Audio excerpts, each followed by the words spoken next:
तो मित्रों, आज की इस वीडियो में मैं आपको कुछ ऐसा बताने वाला हूँ जिससे आपके मन के अंदर जितने भी गंदे विचार हैं वो सब बाहर निकल जाएंगे। तो अगर आप 18 से 25 साल की उम्र के बीच में हो और आप भी इन सब मन के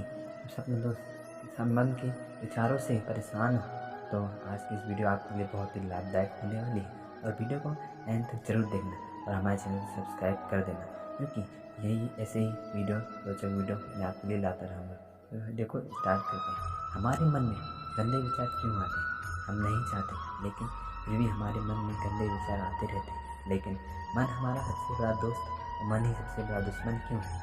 जब हम अपने मन की बात मानते हैं तो हमारा मन ही हमारा नेतृत्व करता है, भटक जाते हैं। और जब हम मन को संतुलित कर लेते हैं तो हम अपने जीवन में हर चीज़ का ध्यान रखते हैं। हम अपने मन में आने वाले गंदे विचारों को रोकने की कोशिश करते हैं, लेकिन जितना अधिक हम रोकते हैं उतना ही ये विचार हमारे अंदर प्रवेश करते हैं। जितना अधिक आप किसी चीज़ से दूर भागते हैं वह चीज़ आपको अपने पास ले जाएगी। इसलिए उस चीज़ से दूर मत भागिए, उस पर संतुलन बनाए रखें। एक बार एक युवक गौतम बुद्ध के पास आया और गौतम बुद्ध से बोला कि बुद्धि, मेरे मन में इतने गंदे विचार क्यों आते? मैं नहीं चाहता कि मेरे मन में गंदे विचार आए, पर मेरे मन में हमेशा काम वासना के विचार चलते रहते हैं और मैं इनके बारे में सोच कर बहुत परेशान हूँ। मेरी ऊर्जा और समय ये सब सोचने में बहुत नष्ट हो जाता है और इन सब के विचारों की वजह से मैं कभी शांत नहीं रह पाता और मैं हमेशा ही स्त्री को देखकर मोहित हो जाता हूँ। अपने मन को रोक ही नहीं पाता। बुद्ध मुस्कुराए और उन्होंने उस युवक से पूछा, क्या तुम्हें पता है ये काम वासना होती है क्या? फिर लड़के ने उत्तर दिया और कहा, बुद्ध, मैं ये तो नहीं जानता कि काम वासना होती क्या है, पर हाँ, ये जो भी है बहुत बुरी चीज़। फिर बुद्ध ने उसी युवक से कहा कि सबसे पहले तो तुम ये समझना है कि प्रकृति रूप से जो भी चीज़ हमारे अंदर है वो बुरी नहीं है। हमारे जीवन में भी कुछ ना कुछ ज़रूरत है।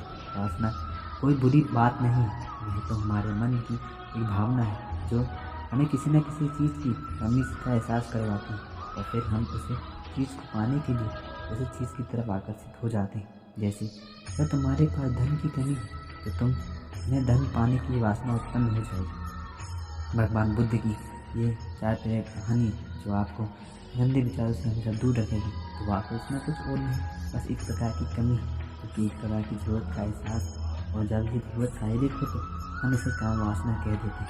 युवक ने गौतम बुद्ध को कहा कि बुद्ध, मुझे काम वासना का मतलब तो समझ में आ गया, पर आप मुझे यह बताइए कि यह आती कहाँ से और कैसे आती है? यह गौतम बुद्ध ने कहा कि काम वासना कहीं से आती नहीं है, यह तो हमारे अंदर ही होती है और इसका होना जरूरी भी है, तभी तो मानव जाति का विस्तार होगा। युवक ने कहा, जब यह हमारे अंदर ही है और ज़रूरी भी है तो फिर लोग इसे गलत क्यों बोलते हैं? बुद्ध ने कहा कि यही तो समस्या है, लोगों ने काम वासना को गलत तरीके से सोच लिया है, इसे छिपाने की, दबाने की कोशिश करते हैं। काम वासना गलत नहीं है, बल्कि काम वासना का गलत तरीके से प्रयोग करना गलत बात है। लोग इससे प्रेम करते हैं और किसी के लिए जीने लगते हैं, इसे पाना ही अपना लक्ष्य बना लेते हैं और उसी के बारे में हमेशा सोचते रहते हैं, और ये सब गलत है। बुद्ध ने युवक से कहा, तुम्हें पता है जानवरों में भी काम वासना होती है?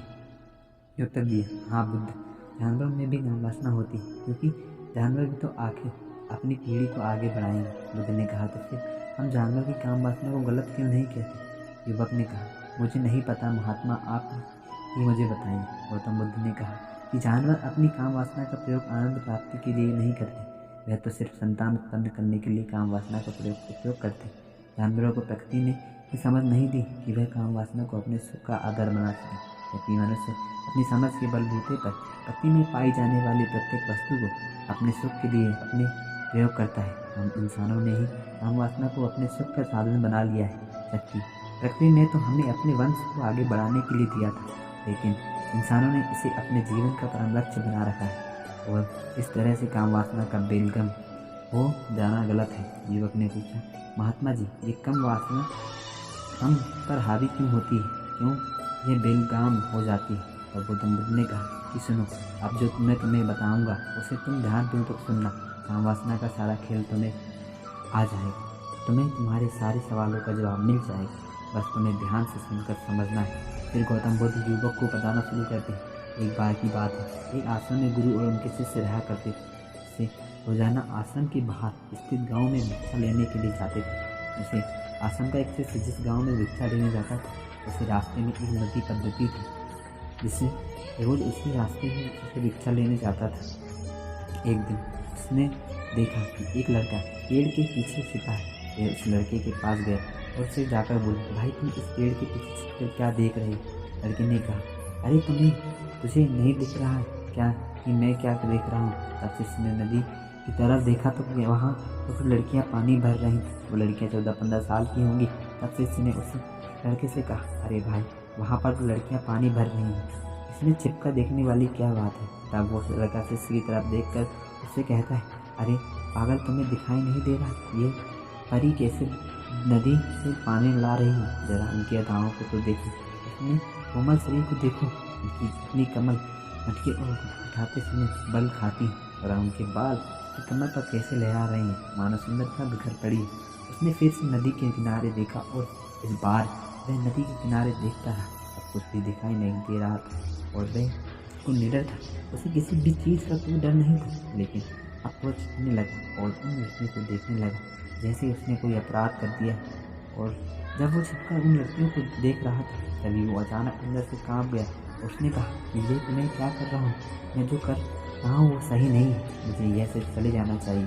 फिर वह जल्दी से वहाँ से चला गया। वो आश्रम पहुँच जाता और आश्रम जाकर वो अपने कार्य में लग गया। लेकिन जो अभी वह देखकर आया था वही उसकी आंखों के सामने बार बार आ रहा था। उसके मन में वही दृश्य चल रहा था। उसका दिमाग सब कुछ देखने के लिए संघर्ष कर रहा था। उसका किसी भी काम में मन नहीं लग रहा था। सुबह होते ही वह रोज जल्दी ही भिक्षा के लिए आश्रम से निकल जाता है और उस नदी के पास वाले पेड़ के पास जाता है। और हाँ, वह लड़का पहले से मौजूद रहता था। उसके साथ मिलकर लड़की को चुप चुप कर देखता था। अब वह ऐसा रोज करने लग गया जैसे उसने रोज का काम हो गया। अब उस शिष्य का मन किसी भी काम में नहीं लगता था। वह हमेशा किसी न किसी प्रकार के विचार में उलझा रहता और वो आश्रम के कार्यों को भी ठीक ढंग से नहीं कर रहा। ना वो ठीक से सो पाता था, ना वो ठीक से खा पाता था। उसका मन बेचैन सा रहता था। उसका मन बार बार उन लड़कियों की खूबसूरती को देखने को मचलता था। जब गुरु भिक्षा दे रहे थे तब भी उनका मन किन्हीं अन्य विचारों में खोया हुआ था। उन्होंने अपने शिष्य की इन हरकतों को भांप लिया था। फिर एक दिन उन्होंने शिष्य को अपने पास बुलाया और कहा कि आज से मैं तुम्हारे साथ भिक्षा मांगने चलूँगा। आप और मैं एक साथ भिक्षा मांगने जाएंगे। तभी शिष्य गुरु को मना करते हुए बोला, नहीं गुरुदेव, आप परेशान क्यों हो रहे हैं?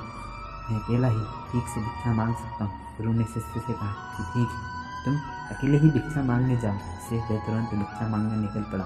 सभी लोग उसे देखने के लिए उसके पीछे पीछे चलने लगे। थोड़ी दूर जाने पर गुरु ने देखा कि उनका शिष्य एक अपराधी की तरह एक लड़के के साथ पेड़ के पीछे छुपा हुआ है और छिपकर वो देख रहा है। गुरु भी अपने शिष्य के पीछे जाकर खड़े हो गए।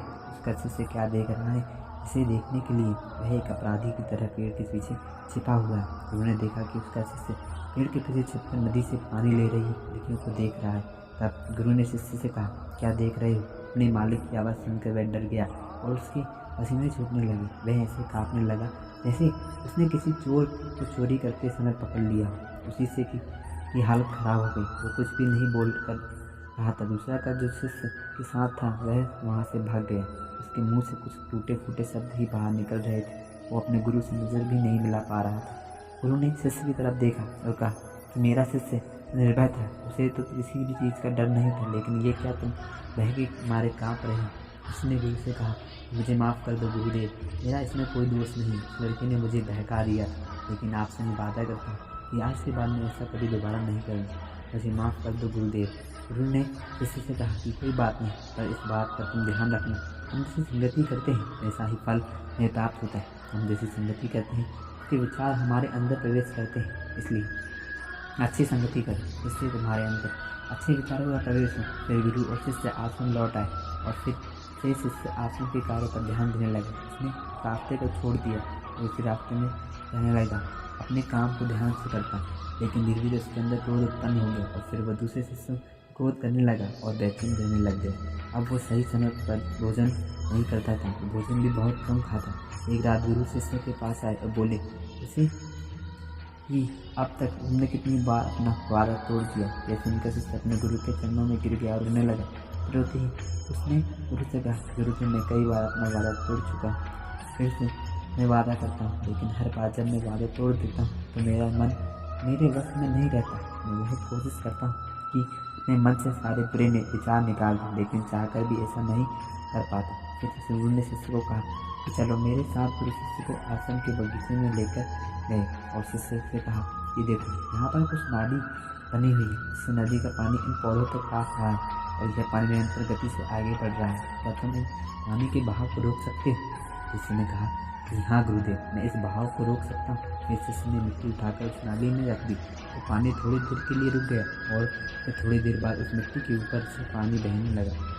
गुरु ने शिष्य से कहा, अरे ये क्या, ये तो पानी रुका ही नहीं। फिर से शिष्य ने कुछ कंकड़ पत्थर उठाकर उसे नाली में रख दिए और फिर थोड़ी देर के लिए पानी रुक गया, लेकिन फिर थोड़ी देर बाद ही उन कंकड़ पत्थर के ऊपर से पानी निकल आया। फिर गुरु ने कहा कि शिष्य, ये क्या हुआ? पानी तो फिर से बहने लगा गया। तुम तो बोल रहे थे कि तुम इसे रोक दोगे। क्या हम किसी काम को रोकना चाहे तो क्या हम उसे रोक नहीं सकते? तब शिष्य ने कहा, कोई बात नहीं गुरुदेव, मैं इस पानी को तो आपको रोक के दिखाऊंगा। शिष्य फिर से एक बड़ा पत्थर लेकर आया और उसे नाली पर रख दिया और पानी रुक गया। तब गुरु से कहा कि देखा गुरुदेव, मैंने कहा था कि ना पानी में रोक दूंगा। मैंने पानी को रोक दिखाया, आपकी बात मैंने पूरी कर दी। गुरु मुस्कुराए और बोले, अच्छा ज़रा ध्यान से देखो, पानी रुक गया क्या? वो तो पीछे की नाली तोड़कर बाहर निकल गया, अगल बगल से बह रहा है। और ध्यान से देखो, उस पत्थर की आगे भी आ गया और ये पानी अपना रास्ता बदलकर फिर से आगे की तरफ जाएगा। और फिर थोड़ी देर बाद ऐसा ही हुआ। फिर गुरु ने शिष्य को समझाया कि तुम्हारे साथ भी तो ऐसा ही चल रहा है।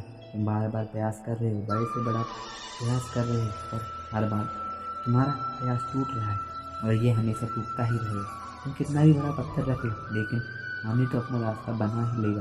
यह सब देखकर शिष्य ने गुरु से कहा कि गुरुदेव, क्या कोई तरीका नहीं है जिससे मैं गंदे विचारों से बाहर निकल सकूं और ये मेरे मन में आए ही ना?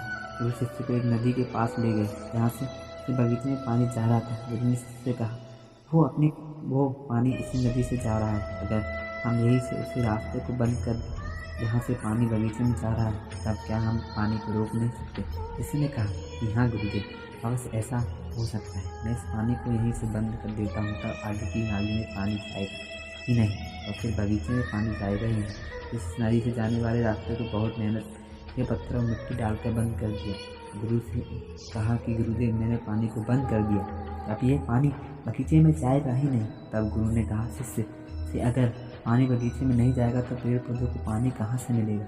उन पेड़ पौधों को तो पानी की आवश्यकता है, और उन पेड़ पौधों में कुछ पेड़ पौधे तो ऐसे हैं जिनको रोज़ पानी की आवश्यकता है। वह तो मुस्कुराकर मर ही जाएंगे, उनका क्या होगा? पानी तो हमें खोलना ही होगा। शिष्य ने गुरु की बात सुनकर अपर नदी से जाने वाले पानी का रास्ता खोल दिया। तब गुरु ने पूछा, शिष्य, अगर हम इस नदी के पूरे पानी को बगीचे की तरफ मोड़ दें तो क्या होगा? तब शिष्य ने जवाब दिया, यदि वहाँ पर जितने भी पेड़ पौधे हैं वो गल कर नष्ट हो जाएंगे, वहाँ पर कुछ नहीं बचेगा। फिर गुरु मुस्कुराए और बोले, तुम इस बात को समझो कि हमें किसी भी चीज़ को रोकना नहीं है, बस हमें हमेशा संतुलन बनाए रखना है। कम पानी से भी पौधे नष्ट होते हैं और ज़्यादा पानी से भी पौधे नष्ट होते हैं। हमारा जीवन संतुलन से ही चलता है। उन्होंने शिष्य से कहा कि अगर मैं तुम्हें कुछ कहूँ कि तुम आम के बारे में मत सोचो तो तुम्हारे मन में सबसे पहले किसका चित्र आएगा? उसने कहा, लेकिन मेरे मन में तो पहला चित्र आम का ही आएगा।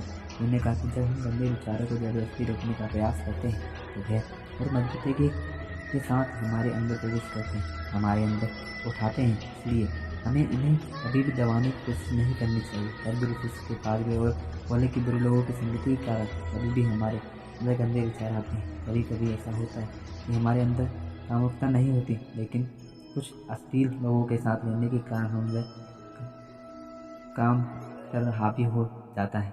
तब शिष्य ने कहा, गुरुदेव आप सही कह रहे हैं, मैं अपने लक्ष्य से भटक गया था।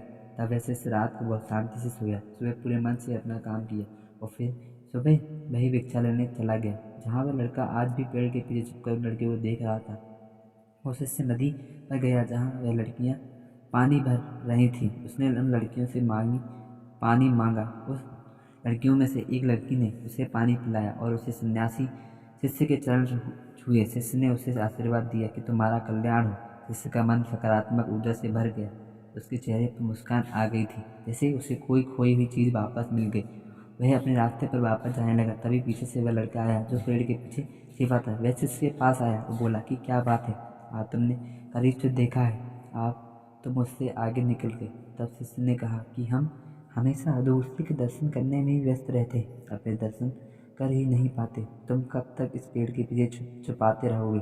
किसी को पसंद कर लो, उसने बोल दो अगर वो भी तुम्हें पसंद करती है तो शादी कर लो, और उससे पहले तुम कुछ ना कुछ बन जाओगे। अपने आप को पहचान लो, ऐसा अपना समय बर्बाद मत करो। फिर वह लड़का रोज उससे मिलने लगा।